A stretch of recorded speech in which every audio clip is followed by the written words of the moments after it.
2 సంవత్సరాలు పెట్టుకుంటే నువ్వు భూమి మీద ఉన్నా వస్తే లేకపోయినా వస్తే పాఠశాలకి గవర్నమెంట్ జాబ్, ఇంకొక Balan Srinivas panchayat secretary government job.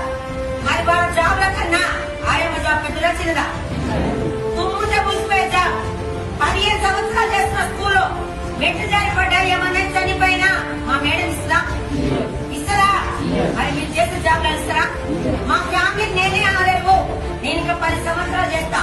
చేసి ఏమైనా అయిపోయినా నా పిల్లలు రోడ్డు మీద పడాలి. అవునా కదా? నాకు 3 జనరేషన్ కావాలి. నీ లేకపోయినా నా ఫ్యామిలీ భద్రత ఉండాలి. 20,000 వస్తే చాలు.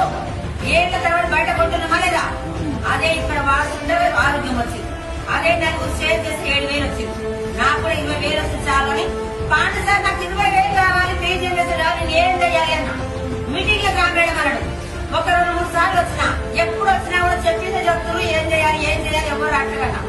మేడం ఒకటే, నువ్వు బయట ఎంత తెలివైనా సరే నువ్వు రాగానే డబ్బులు రావు. ఒక 2 లక్షలు పెట్టుబడి పెట్టి పొలం వేసినావు. పొలాన్ని చేయాల్సింది మొత్తం చేయాలి. 3 నెలలు పోయాలా 6 నెలలు పోయాలా? నేను ఎన్ని నెలలు పోయాలి? 6 నెలలు. ఇక్కడ కూడా 12 పరిగెత్తు పైసలు ఎంత వస్తుంది?